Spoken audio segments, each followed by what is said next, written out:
Om Swastiastu. Baik, terima kasih atas kesempatannya. Di sini saya akan mempresentasikan materi LKM 2 Brahma Widya Agama Hindu. Namun, sebelum lanjut, perkenalkan nama saya Ketetahi Mahyani dengan NIM 2417051135 dari kelas G Prodi S1 Akuntansi. Oke, lanjut yang pertama yaitu Tuhan dalam agama Hindu di Bali itu disebut dengan Sang Yang Widiwasa. Nah, mengapa sih konsep ini tidak dikenal di India juga? Kenapa hanya ada di Hindu di Bali? Nah, ada beberapa faktor ya yang menyebabkan kenapa Sang Yang Widiwasa ini hanya ada di Hindu Bali, bukan juga ada di India. Yang pertama itu adaptasi dengan budaya lokal. Nah, Hindu yang berkembang di Bali ini berbaur dengan kepercayaan lokal seperti animisme dan dinamisme. Nah, untuk menyatukan berbagai konsep ini diciptakan istilah Sang Yang Widiwasa sebagai perwujudan Tuhan Yang Maha Esa. Alasan yang kedua yaitu pengaruh pemerintah kolonial Indonesia dan Indonesia.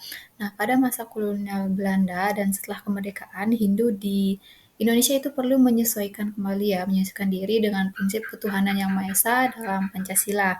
Nah, untuk itu istilah Sang Yang Widiwasa ini digunakan sebagai representasi Tuhan dalam ajaran Hindu Bali. Yang ketiga yaitu adanya perbedaan bahasa dan istilah. Nah, di India sendiri, konsep Tuhan Yang Maha Esa itu lebih dikenal dengan nama Brahman dalam filsafat Vedanta. Sementara di Bali, itu pengaruh bahasa Sanskerta dan Jawa kuno melahirkan istilah yang berbeda. Nah, meskipun inti ajaran Hindu tetap sama, penyebaran dan perkembangan Hindu di Bali dan di India itu menghasilkan perbedaan dalam istilah dan konsep ketuhanan. Oke, yang kedua, agama Hindu memuja banyak dewa. Nah, apakah sebutan ini Hindu juga termasuk agama politeisme? Oke. Nah, agama Hindu itu sering dianggap sebagai politisme karena adanya banyak dewa yang dipuja seperti Dewa Brahma, Dewa Wisnu, Dewa Siwa, Dewa Ganesha, dan lainnya. Namun, penyebutan Hindu sebagai agama politeistik ini tidak sepenuhnya tepat ya karena Hindu memiliki konsep ketuhanan yang lebih kompleks dan fleksibel. Yang pertama itu monoteisme, Tuhan yang satu atau Brahman. Nah, dalam filsafat Hindu, semua dewa itu adalah manifestasi dari satu realitas tertinggi yaitu Brahman. Nah, di mana Brahman ini adalah kekuatan absolut yang tak berwujud dan menjadi sumber dari segala sesuatu di alam semesta. Nah, ini juga menunjukkan bahwa Hindu itu memiliki aspek monoteisme. Yang kedua yaitu Trimurti, yang artinya 3 aspek Tuhan. Nah, dalam Hindu ada namanya konsep Trimurti, yaitu 3 aspek utama Tuhan. Yang pertama ada Brahma, yaitu pencipta alam semesta. Yang kedua ada Wisnu, yaitu pemelihara keseimbangan dunia. Dan yang ketiga yaitu Siwa, yaitu pelebur dan pendaur ulang kehidupan. Nah, ketiganya ini bukan dewa yang terpisah, tapi aspek berbeda dari satu Tuhan yang sama. Nah, meskipun Hindu memiliki banyak dewa, seperti yang saya sudah jelaskan tadi, secara filosofis Hindu itu lebih tepat disebut sebagai monoteisme dengan banyak manifestasi atau henoteisme. Nah, konsep ketuhanannya juga sangat fleksibel sehingga bisa mencakup monoteisme, henoteisme, dan politeisme sekaligus, tergantung pada sudut pandangnya. Oke, selanjutnya itu agama Hindu mengandung suatu konsep filosofis yang disebut Brahman yang sering didefinisikan sebagai kenyataan sejati, esensi bagi segala hal atau sukma alam semesta yang menjadi asal-usul serta sandaran bagi segala sesuatu dan fenomena di antara konsep apa perbedaan Brahman dengan Sang Yang Widiwasa. Nah, konsep Brahman dan Sang Yang Widiwasa ini dalam agama Hindu memiliki perbedaan dalam tataran filsafat dan praktik keagamaan. Mana Brahman ini adalah konsep ketuhanan dalam filsafat Hindu India yang didefinisikan sebagai realitas tertinggi, esensi dari segala sesuatu dan asal-usul alam semesta. Brahman ini bersifat absolut, tak berbentuk, dan tak terbatas serta dapat dipahami dalam dua aspek, yaitu sebagai nirguna Brahman atau tanpa sifat dan bentuk, serta saguna Brahman, yaitu memiliki sifat dan diwujudkan dalam bentuk dewa seperti Dewa Wisnu maupun Dewa Siwa.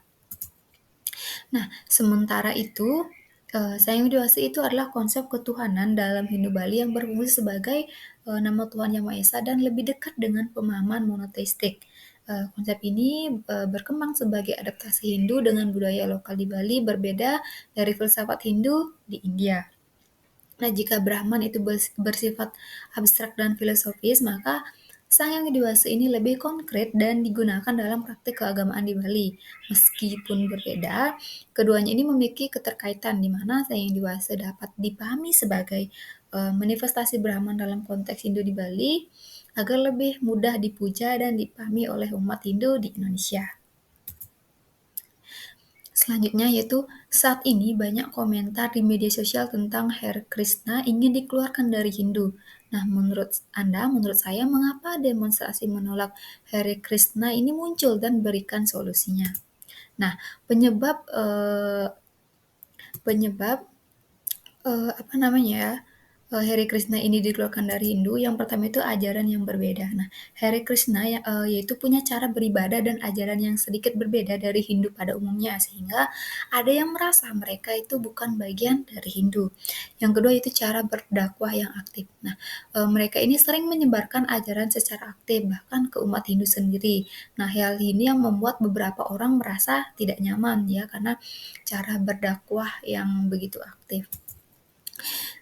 Selanjutnya yaitu dianggap eksklusif. Nah, beberapa pengikut Hare Krishna ini menganggap cara ibadah mereka yang paling benar, jadi merasa paling benar, sementara Hindu kan punya tuh banyak cara untuk mendekati Tuhan Yang Maha Esa. Selanjutnya yaitu pengaruh dari luar India. Nah, karena banyak pengikutnya dari luar India nih, ada yang menganggap gerakan ini lebih seperti ajaran barat daripada bagian dari Hindu tradisional di Indonesia. Selanjutnya yaitu konflik dengan Hindu tradisional. Nah, ada juga ketegangan antara Hare Krishna dan kelompok Hindu lainnya, terutama soal kepemilikan kuil dan cara beribadah. Nah, adapun solusi yang saya bisa berikan yaitu yang pertama berbicara dan saling memahami. Yaitu Hare Krishna dan kelompok Hindu lain itu sebaiknya berdiskusi ya, berdiskusi untuk menghindari kesalahpahaman yang terjadi. Solusi yang kedua itu menerima perbedaan. Nah, karena Hare Krishna dan Hindu Bali itu memiliki perbedaan, memiliki banyak cara beribadah, dan Hare Krishna juga bisa menjadi bagian dari keberagaman ini.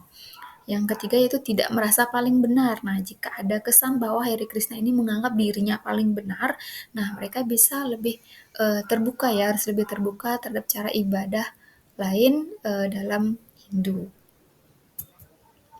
Terus selanjutnya itu mengedukasi masyarakat. Nah, yaitu memberikan informasi yang jelas tentang ajaran Hare Krishna agar orang itu tidak salah paham. Jadi memberikan sosialisasi seperti itu.